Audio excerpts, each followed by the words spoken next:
Frères et sœurs, chaque jour, nous disons bonjour à plusieurs personnes. Nous saluons, nous sourions à beaucoup de gens, à nos amis, aux membres de nos familles. Et dans ce salut que nous leur adressons, nous affirmons que nous les reconnaissons pour ce qu'ils sont. Nous leur témoignons de l'amitié, de l'affection. Ce matin, c'est au nom de Jésus que je vous salue. C'est en son nom que je vous dis bonjour.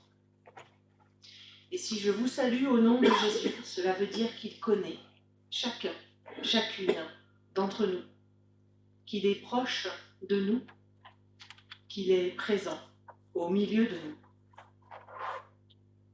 Béni soit le Seigneur pour ce temps que nous avons pu mettre à part pour nous retrouver ensemble dans sa présence.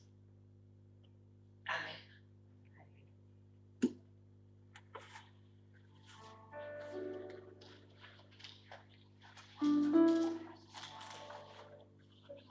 Laisse-nous, Seigneur, entrer dans ta maison, laisse-nous venir chez toi.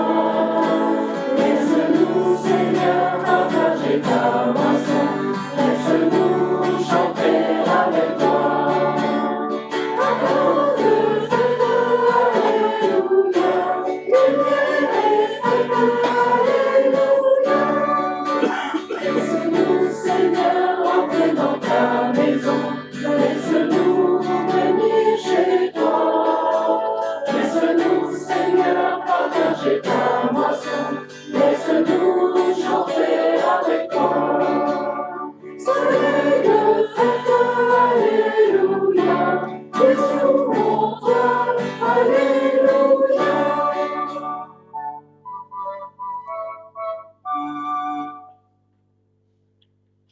Merci Seigneur d'être pour nous un Père plein de bonté, pour ton amour qui resplendit en Jésus-Christ ton Fils, pour ta lumière qui chaque jour éclaire notre vie, pour ton pardon qui nous libère et nous fortifie. Seigneur, nous te louons. Pour la beauté de ta création, pour le pain quotidien, et pour tous les biens du corps, du cœur et de l'esprit.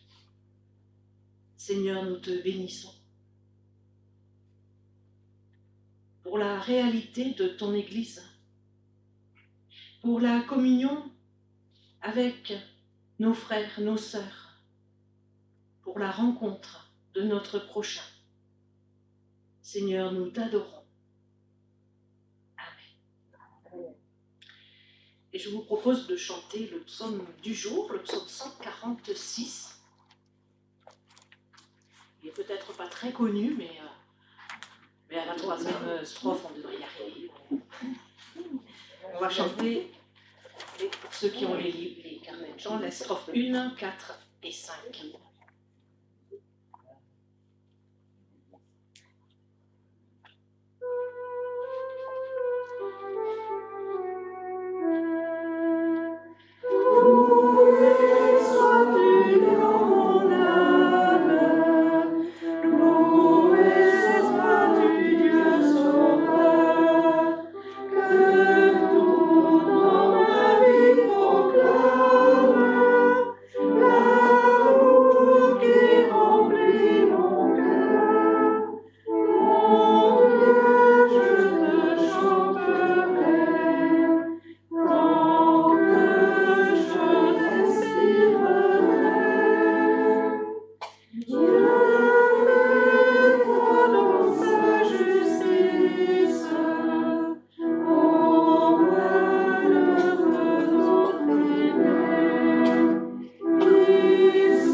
Avant de poursuivre le déroulement normal de notre culte, je me dois de vous signaler que nous sommes aujourd'hui le 5e dimanche et que le 5e dimanche, la collecte ira à l'association diaconale Aider. Mais on le redira au moment de l'offrande. Inclinons-nous devant le Seigneur.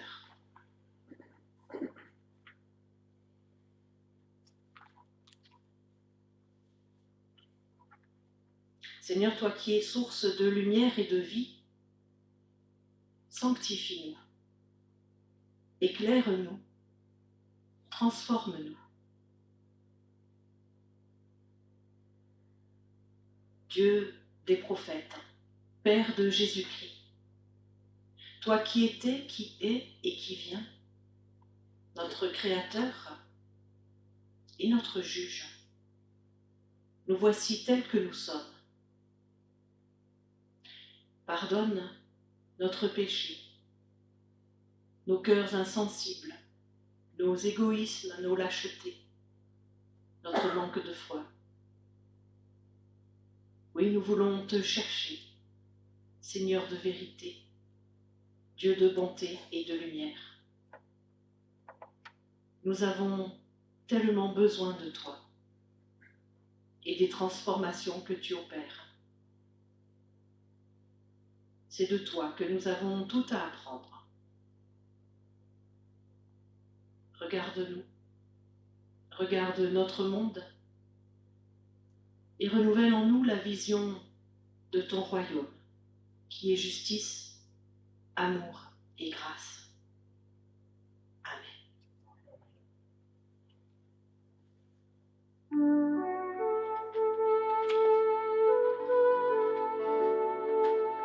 Dans le soir descend ce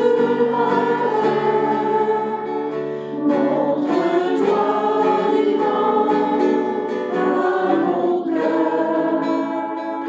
Quand le soir descend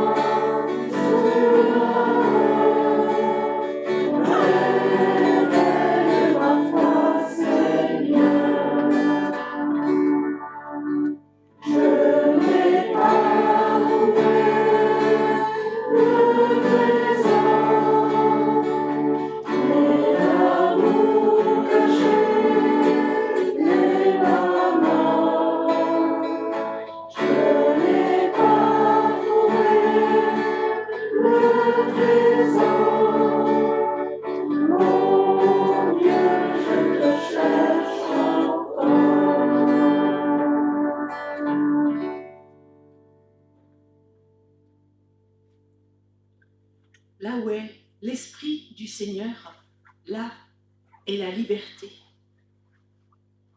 Oui, le Dieu Tout-Puissant nous envoie son Esprit pour que nous vivions dans la certitude de son pardon et dans la liberté. Recevoir la grâce de Dieu, c'est dire oui à la vie tout entière. Hier est passé, demain n'est pas encore là. Aujourd'hui, Dieu t'aide, Dieu fait grâce en Jésus-Christ, qu'il nous conduise à dire oui à la vie tout entière, oui, jusqu'à la vie éternelle. Amen. Chantons notre reconnaissance.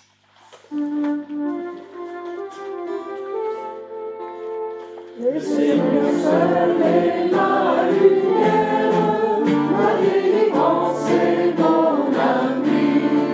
Qu'aurais-je à craindre sur la terre, puisque ma force est tout en lui. Le Seigneur seul est ma lumière, ma délivrance et mon appui. Ils verront la délivrance que mon Sauveur m'accordera. Aussi mon cœur plein d'assurance, quand la tendance s'affermira. Le Seigneur seul est ma lumière, ma délivrance et mon appui.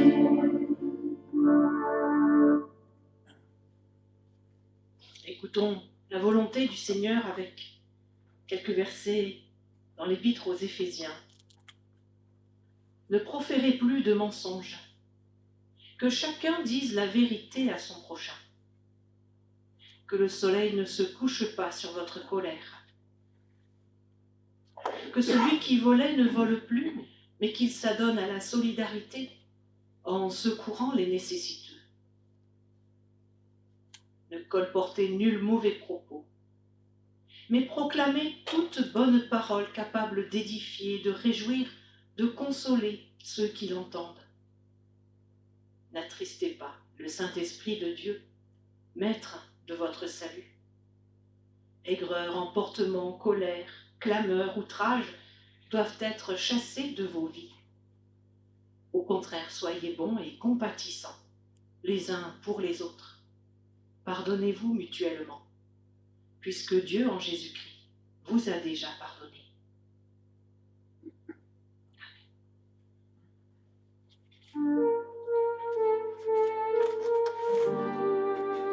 Seigneur, tu cherches tes enfants, car tu es l'amour. Tu veux unir tous les vivants grâce à ton amour. Seigneur, Seigneur, oh, oh, ton Église, tous nos frères de la terre, dans un même amour. Seigneur, tu cherches le monde entier, car tu es l'amour. Fais-lui trouver son unité, grâce à ton amour. Seigneur, Seigneur, oh, oh, ton Église, tous nos frères de la terre, dans un même amour.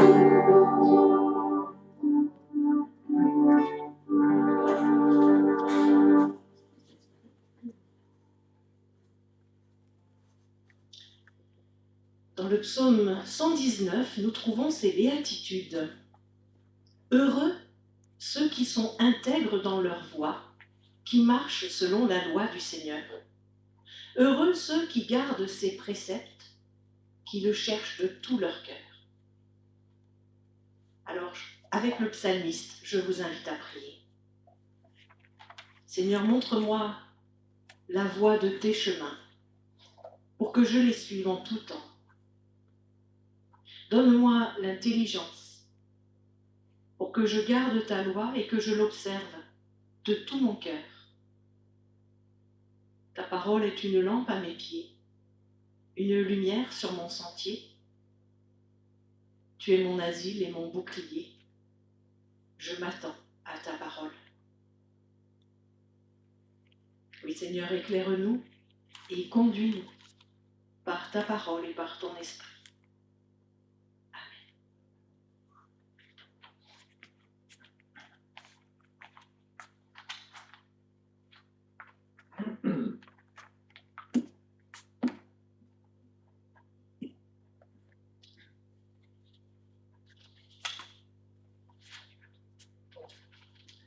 Alors, on lira d'abord dans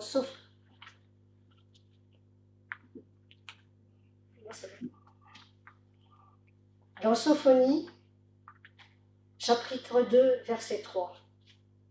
Tournez vers le Seigneur, vous les gens simples du pays, vous qui obéissez à ses commandements. Pratiquez ce qui est juste. Faites-vous petit devant Dieu. Alors vous serez peut-être à l'abri le jour où le Seigneur montrera sa colère. Et au chapitre 3, versets 12 et 13, je laisserai parmi vous uniquement les gens simples et pauvres. Ils trouveront en moi une protection. Les gens du peuple d'Israël qui seront restés en vie ne feront plus de mal, et ils ne diront plus de mensonges. Ils ne tromperont plus les autres avec leurs paroles. Ils pourront manger et dormir, et personne ne leur fera peur.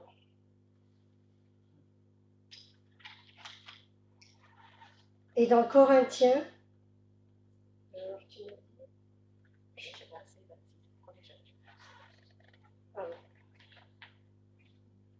donc premier chapitre, versets 26 à 31. Frères et sœurs, regardez qui vous êtes, vous qui avez reçu l'appel de Dieu. Parmi vous, il n'y a pas beaucoup de sages du point de vue humain, pas beaucoup de gens puissants, pas beaucoup de gens importants. Mais pour couvrir de honte les sages, Dieu a choisi ce qui semble fou dans le monde. Pour couvrir de honte ce qui est fort, Dieu a choisi ce qui est faible dans le monde. Pour détruire ce qui est important, Dieu a choisi ce qui est petit dans le monde. Il a choisi ce qu'on méprise, ce qui n'est rien du tout. Dieu a fait cela pour que personne ne puisse se vanter devant lui. C'est lui qui vous a unis au Christ Jésus. Et le Christ est devenu pour nous la sagesse qui vient de Dieu. Par lui, Dieu nous rend justes, il nous choisit pour lui et il nous libère du péché. Alors, comme les livres saints le disent, si quelqu'un veut se vanter, qu'il se vante à cause du Seigneur.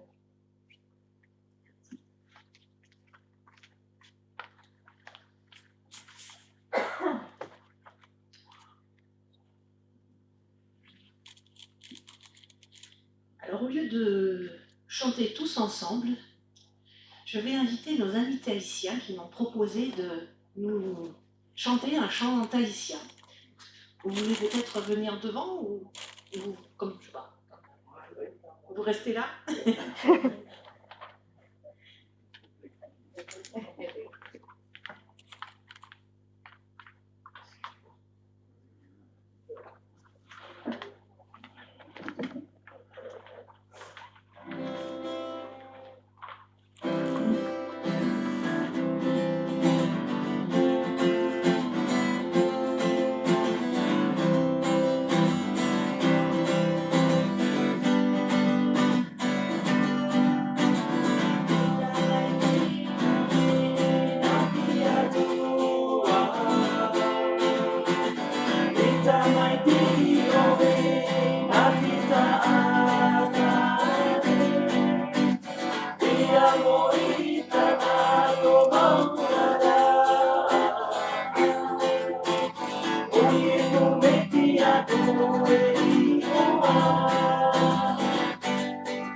Oye, tú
Merci beaucoup.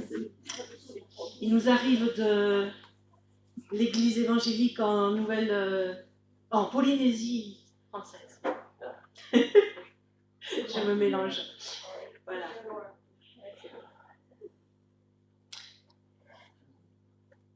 La troisième lecture proposée ce matin, vous la connaissez par cœur. C'est dans l'évangile de Matthieu, au chapitre 5, les versets 1 à 12, le texte des béatitudes. Jésus voit les foules qui sont venues, il monte sur la montagne, il s'assoit et ses disciples viennent auprès de lui. Jésus prend la parole et il les enseigne en disant « Ils sont heureux ceux qui ont un cœur de pauvre, parce que le royaume des cieux est à eux. Ils sont heureux ceux qui pleurent, parce que Dieu les consolera. Ils sont heureux ceux qui sont doux, parce qu'ils recevront la terre comme un don de Dieu. Ils sont heureux ceux qui ont faim et soif d'obéir à Dieu, parce qu'ils seront satisfaits. Ils sont heureux ceux qui sont bons pour les autres, parce que Dieu sera bon pour eux. Ils sont heureux ceux qui ont le cœur pur, parce qu'ils verront Dieu. Ils sont heureux ceux qui font la paix autour d'eux, parce que Dieu les appellera ses fils. Ils sont heureux ceux qu'on fait souffrir, parce qu'ils obéissent à Dieu. Oui, le royaume des cieux est à eux. Vous êtes heureux quand on vous insulte, quand on vous fait souffrir, quand on dit contre vous toutes sortes de mauvaises paroles et de mensonges à cause de moi. Soyez dans la joie, soyez heureux, parce que Dieu vous prépare une grande récompense. En effet, c'est ainsi qu'on a fait souffrir les prophètes qui ont vécu avant vous.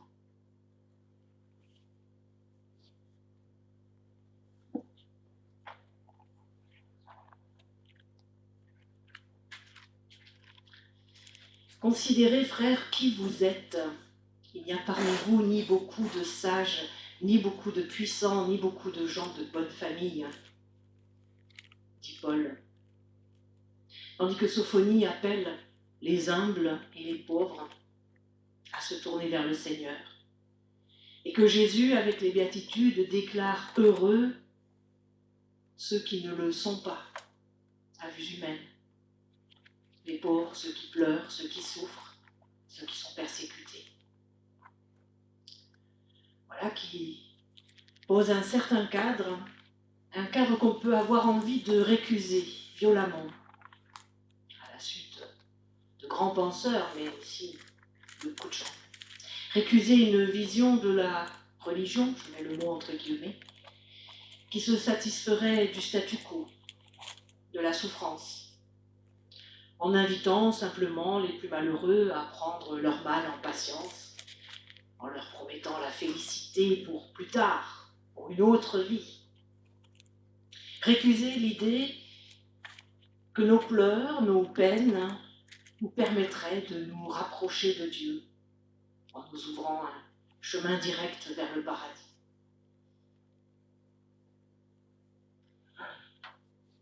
On peut aussi se souvenir que ce texte des Béatitudes fait partie, je vous l'ai dit en introduction, des passages les plus connus de la Bible.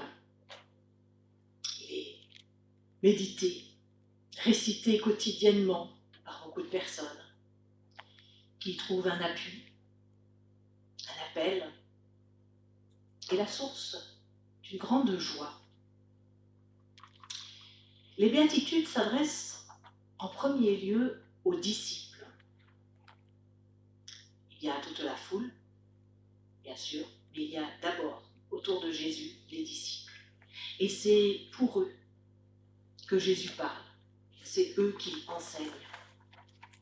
Rappeler cela, c'est dire que les heureux à qui Jésus s'adresse, ce n'est peut-être pas tous ceux qui souffrent, qui pleurent, ou qu'il ne suffit pas d'être malheureux pour être consolé par Dieu, ou plutôt que le malheur n'ouvre peut-être pas systématiquement la porte vers Dieu. Ce n'est pas à cause de leur pauvreté ou de leur souffrance que les disciples sont heureux. C'est parce qu'ils sont disciples, parce qu'ils ont choisi de suivre Jésus, de vivre avec lui, parce qu'ils ont fait le choix de répondre à l'appel du Christ, de mettre leur vie au service de l'Évangile, et que ce choix les conduit à abandonner les sécurités de la vie.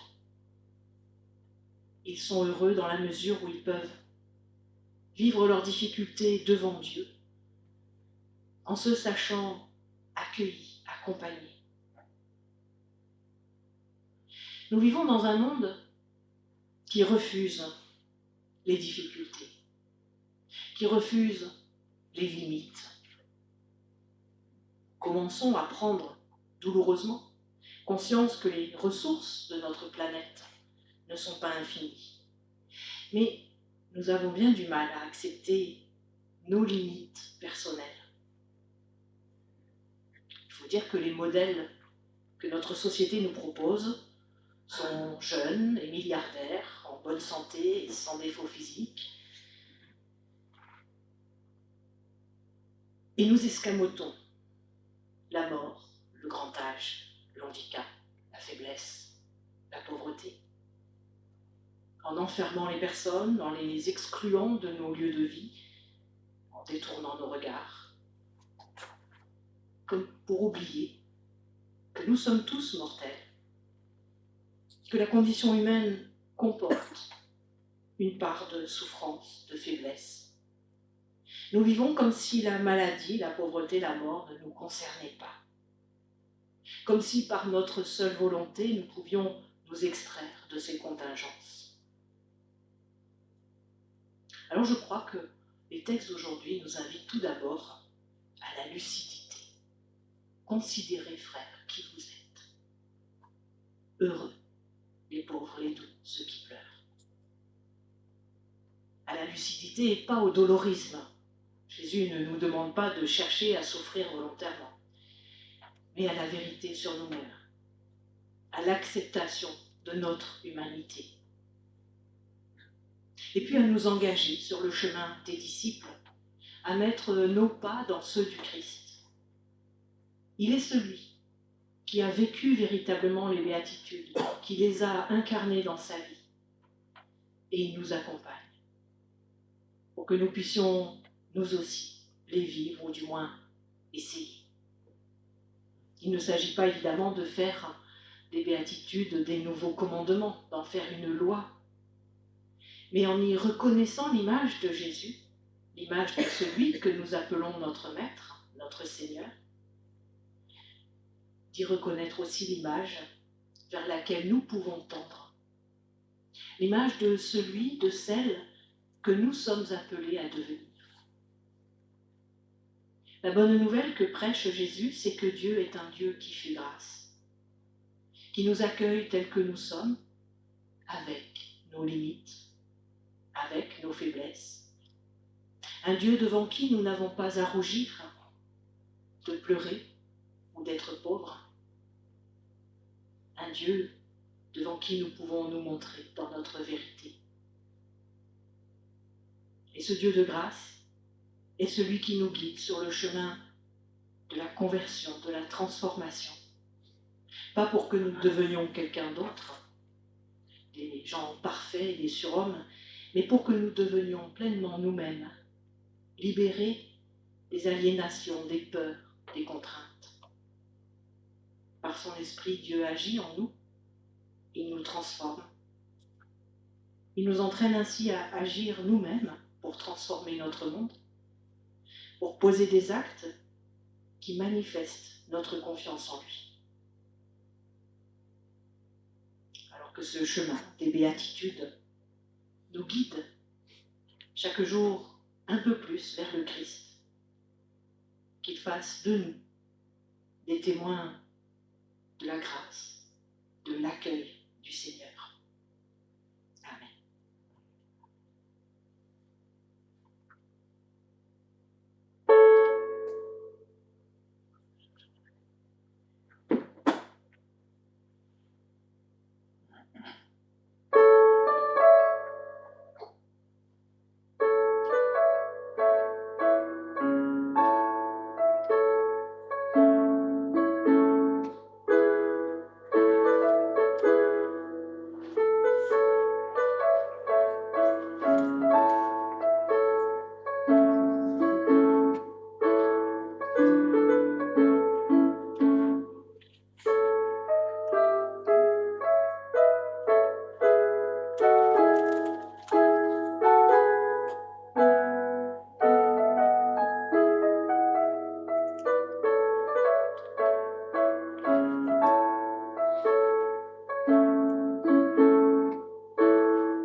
propose de chanter le cantique numéro 610, les 3 strophes.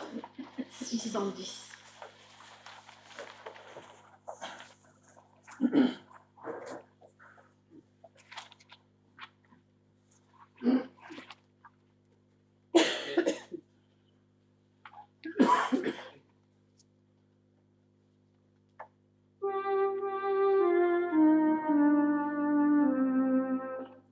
Ô Jésus, mon frère, ma joie, ma lumière, au fond de ma vie, ta présence est douce, comme un flot de source, un chant dans la nuit.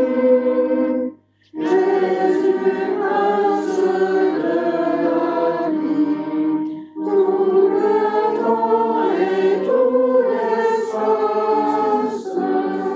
brille de ta grâce.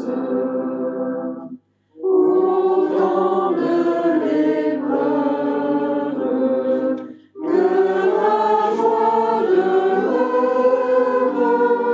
Ô Jésus, en toi, dans le bonheur même, que ton nom devienne la plus haute joie. Jésus, mon frère et mon roi, toi l'espoir, toi le mystère,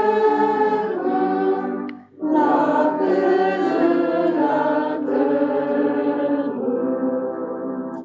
Ô Jésus qui m'aime, ta parole sème sur moi tant de dons. Seule ta présence, mais dans ton silence, un désir profond. Jésus, je salue ton nom. En toi, Jésus, à toute heure, que ma joie demeure.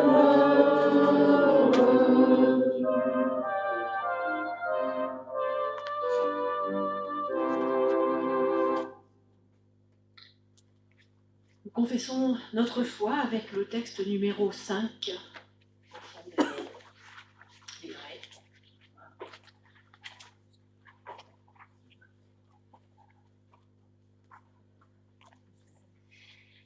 Pour le monde et pour moi, J'ai confiance en Jésus de Nazareth. Il est le seul sauveur et maître. Il a été l'homme véritable, comme nul homme ne peut l'être par lui-même. Il est mort sur une croix pour les autres et pour le monde, comme pour moi. Il est ressuscité, il est présent parmi les hommes, et pour les servir, il recrute son Église, sans tenir compte de nos distinctions. Il agit par les hommes et les femmes dans l'histoire pour l'amener à son but, un univers réconcilié dans l'amour. Ainsi, je ne crois à la fatalité, ni de la guerre, ni de la haine, ni de la catastrophe, ni de la mort, parce que je crois que Jésus nous libère pour des décisions libres. Grâce à lui, Dieu a un visage, il a un nom, celui du Père. Grâce à lui, ma vie a un sens, l'univers aussi. Pour le monde et pour moi, j'espère en Jésus de Nazareth. Il vient. Amen.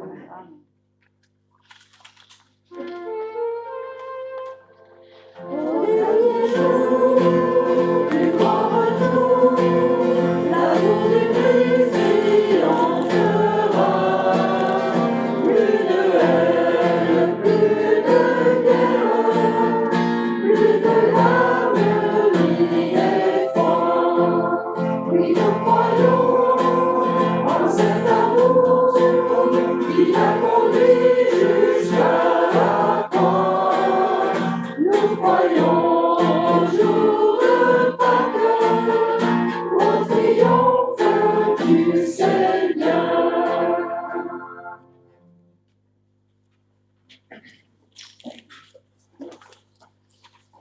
Monique, les annonces.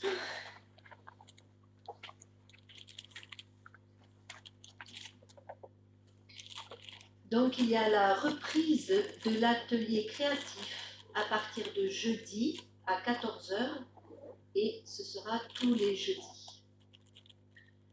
Samedi 4, il y a ici les cours de l'Institut protestant de théologie et à Castres, une journée de conférence par la Société d'histoire du protestantisme tarnais.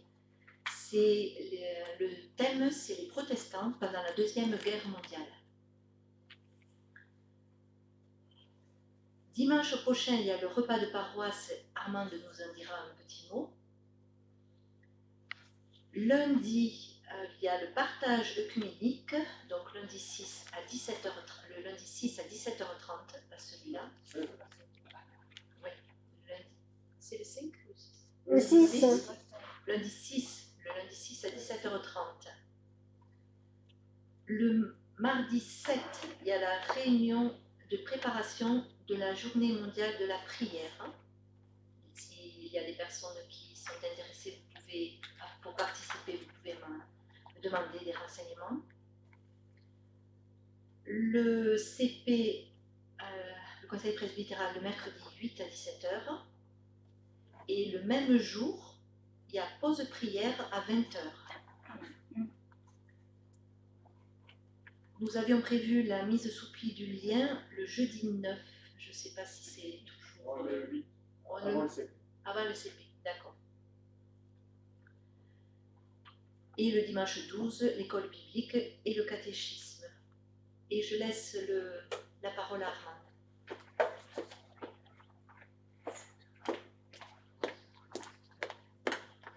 Oui, comme vous savez, donc dimanche prochain, nous faisons le repas de la paroisse. Donc, comme on vous l'a annoncé, c'est la choucroute avec d'autres choses.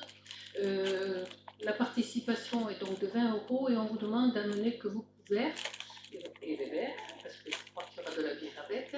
Donc, nous n'oublions pas les verres. Ce que je voulais vous dire, c'était que c'était plus qu'un repas de paroisse, c'est aussi un repas d'une famille à laquelle on appartient. Et je crois que quand on parle de famille, bien sûr, dans toute famille, on a des désaccords, on s'entend pas, il y a des petits affronts et tout ça. Je crois qu'un repas, c'est toujours une bonne occasion pour se retrouver. Donc, si vous n'êtes pas inscrit, je vous demande de vous inscrire et on passera une bonne journée ensemble. Il y a des moments très créatifs à la fin du repas. Et ce que je veux ajouter, c'est que les personnes qui n'ont pas la choucroute, vous aurez quand même à manger, ne vous inquiétez pas. Et ce prix à titre indicatif, Oui, toujours, voilà, ceux qui peuvent venir, les anciens, le prix n'est pas le prix n'est pas le plus important. Le fait, c'est de venir. Donc, puisqu'on est en train de parler d'argent, je vous rappelle que c'est maintenant le moment de la collecte et qu'elle est au bénéfice de l'association d'entraide qui s'appelle Aider.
Unissons-nous dans la prière.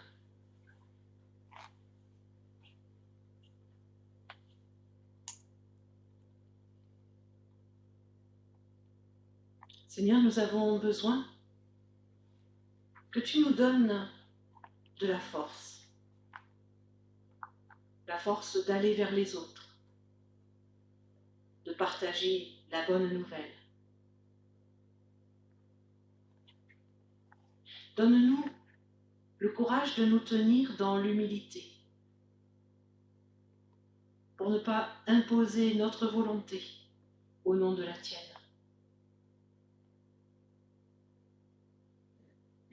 Donne-nous ta puissance, non pour engager un bras de fer, mais pour briser les chaînes de servitude.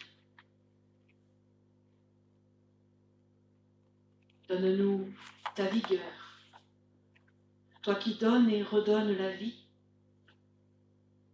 pour que nous assumions notre faiblesse et notre finitude.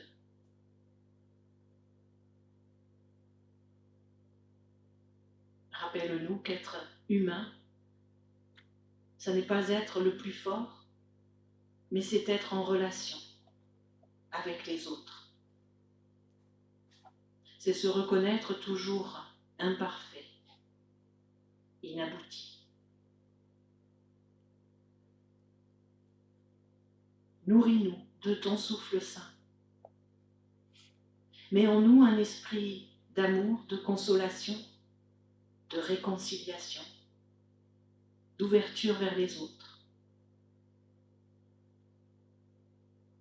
Fais taire en nous les pensées qui raillent, la vantardise de connaître des choses savantes, de peur que notre orgueil nous paralyse dans notre rencontre avec l'autre. Nourris-nous de ta parole. Fais de nous des passeurs de mots. Que de nos bouches les paroles que tu nous inspires éclosent comme des fleurs et qu'elles touchent les cœurs au-delà des mots.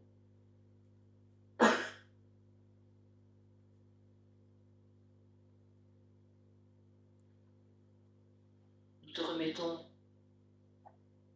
nos amis, nos familles, toutes celles, tous ceux qui comptent sur notre prière.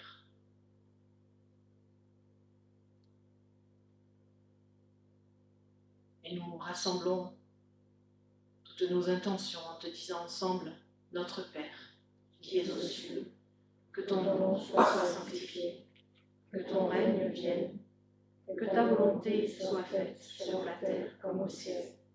Donne-nous aujourd'hui notre pain de ce jour. Pardonne-nous nos offenses, comme nous pardonnons aussi à ceux qui nous ont offensés. Et ne nous laisse pas entrer en tentation, mais délivre-nous du mal. Car c'est à toi qu'appartiennent le règne, la puissance et la gloire, au siècle des siècles. Amen. Quand on allume une lampe, ce n'est pas pour la mettre sous le boisseau. Va, j'ai mis en toi ma parole, te dit le Seigneur. Va et vis pleinement chacun des jours que je te donne. Va, partage, sois mon témoin. Levons-nous pour recevoir la bénédiction de la part du Seigneur. Sur nos chemins escarpés ou sur nos grandes routes, dans nos maisons et au cœur du monde, parmi nos frères ou au milieu d'inconnus. Où que nous soyons, le Seigneur est là. Où que nous soyons, il nous accompagne. Il nous aide et garde nos pas. Allons dans sa paix. Amen.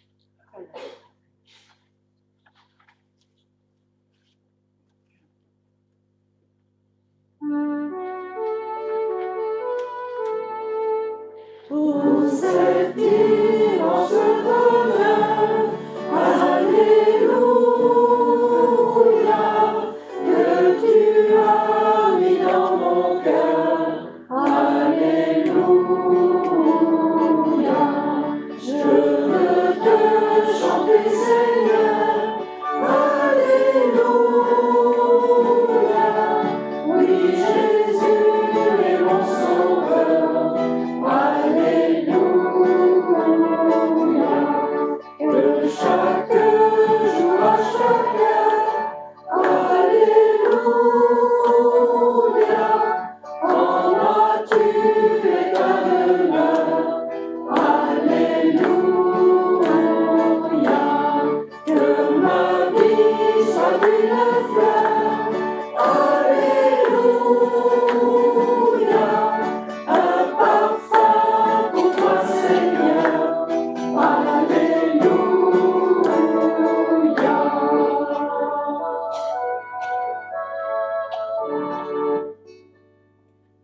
L'autre fois.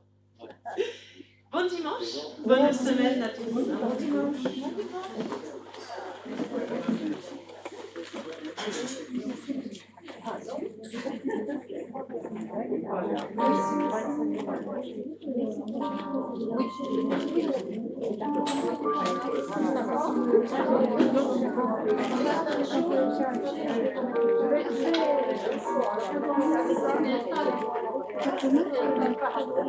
Et c'est la grève.